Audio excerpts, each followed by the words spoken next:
This is the new Toyota HiLux Rogue. It has an upgraded suspension package, that's massive news, but it's also wider, taller, and Toyota reckons it's tougher than ever before. But is it a serious rival to something like the Ford Ranger Raptor? Well, that's what we're here to find out, so stick around. Standard features in the Rogue include this 8-inch multimedia touchscreen system, and that has sat-nav, Bluetooth and Apple CarPlay and Android Auto. The Rogue also has a 9-speaker JBL sound system, those 18-inch alloy wheels, as well as the electric roller shutter cover and the sports bar and LED lights in the tub. The Rogue has always looked ready for adventure, and now even more so. The wider wheel track gives it a more planted, confident stance, and its ride height is about 20mm more than before, so it looks a little bit taller also. Beyond that, there are Rogue specific stylings like the pronounced wheel arch mouldings and the side steps and the sports bar at the back there. In terms of practicality, the Rogue's tub is kind of a strange mix. It has this marine grade carpet on, which is perfectly fine. That's velcroed in to the tailgate and the sides. But there are only 2 tie-down points, and while I understand the logic behind an electric roller cover that protects whatever you've got in the tub from the elements and perhaps from thieves, but there's always a compromise because that roller cover needs to go somewhere, to be stored somewhere, and it's usually in a drum at the front of the tub, and no matter how small they get, they still chew into your cargo space, at least a tiny bit. The Rogue's cabin is probably more functional than it is fancy, but that's fine with me. Having said that, there are some nice touches though, the black leather accented trim, and everything is easy to use, and it is very familiar because it is a HiLux cabin after all. There are plenty of durable hard plastic surfaces, there are plenty of storage spaces, but there are a reasonable amount of charging points up front. You get the USB port, you get the 2 12-volt sockets and a 2 40-volt socket in the center console. And in the rear seat, there aren't a lot of surprises there either. It's more a space suited to 3 children or 2 adults. You do get the cup holder and the fold-down armrest, and there's a reasonable amount of space there as well. The Rogue has a 2.8 litre 4-cylinder turbo diesel engine, and that produces 150 kilowatts and 500 newton meters. It's matched to a 6-speed automatic transmission, and it has a part-time 4-wheel drive system. All of these mechanicals, this powertrain, everything in the HiLux is well matched and it's well proven.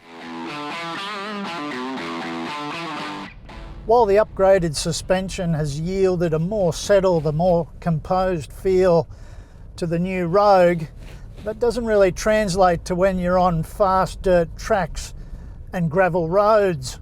This ute still feels like a ute. On fast dirt tracks and even on light corrugations, there's a fair bit of skittishness to it. It's not terrible, but you will notice it, and it is a ute, so it's not a big surprise. The Rogue is, after all, underneath everything, still a HiLux, and it still feels a bit truck-like in its ride and handling. It's nowhere near as refined as something like the Ford Ranger Wildtrak or the Raptor. But having said that, this new Rogue is a big improvement over previous generations, and a lot of that can be credited to the new suspension package. It's wider and it feels more planted pretty much on every surface. Some engine noise does creep into the cabin, but it is definitely better, a big improvement over the past generations of HiLuxes.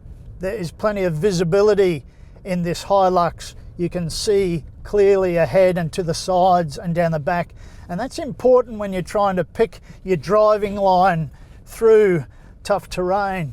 There are no powertrain changes to this new HiLux, to this Rogue, and that's fine because the engine and transmission, that 2.8 litre 4-cylinder turbo diesel engine and the 6-speed automatic transmission work really well together, and they've really made big steps in improvements over the last few years.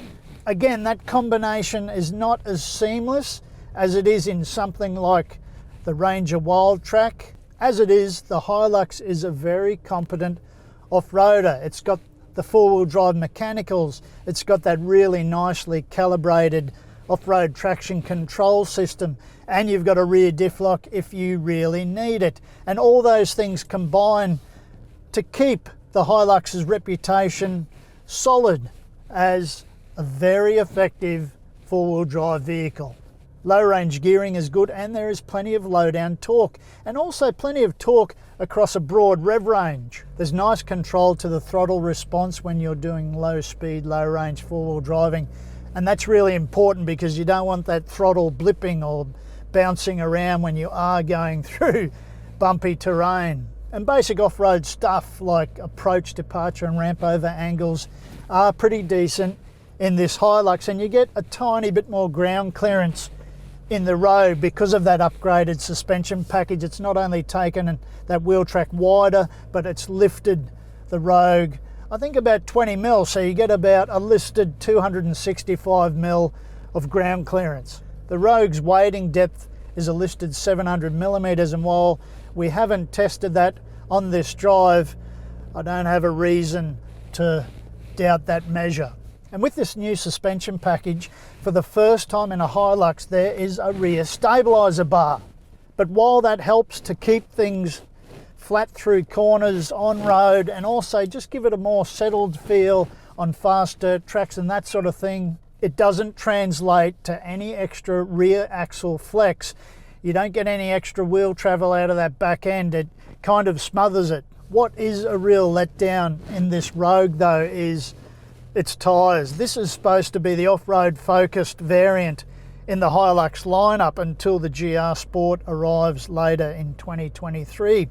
But it's wearing highway tyres, tyres that aren't suited to four-wheel driving at all, and they'd be the first things you'd swap out on a Rogue if you buy it as a touring platform, because they're just not up to the task. So you get rid of that 18-inch wheel and tyre combination, and you might throw in some 17-inch light truck all-terrain tyres if you are planning to go four-wheel driving in this Rogue. It seems strange that it's offered with highway tyres. Well, I guess not so strange, because Toyota knows that you'll buy it and you'll get rid of the tyres and replace them with your own that are better suited to four-wheel driving. So while the upgraded suspension package hasn't yielded the extra off-road prowess that you might like to see, the HiLux still remains a very effective four-wheel drive,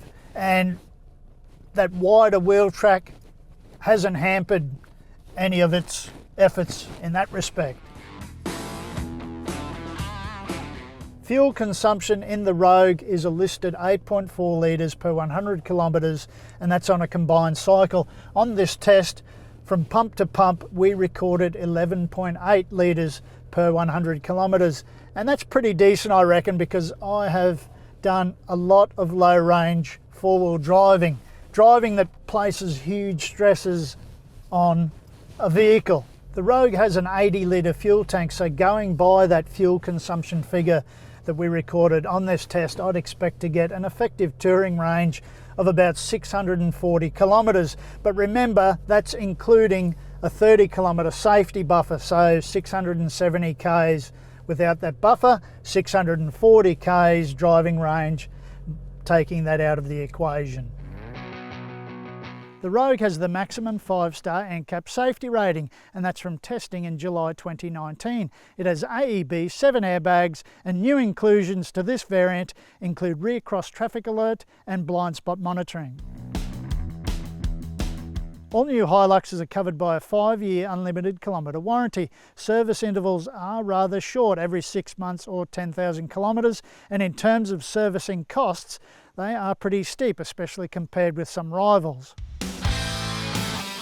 I have to admit, I am a bit of a cynic when it comes to car makers, and Toyota always seems to do the bare minimum, and yet they always get away with it. Well, this is more than a sticker pack. This is a substantial suspension upgrade, and it's made a world of difference to the Rogue. Maybe not in terms of four-wheel drive capability, but in other factors it has.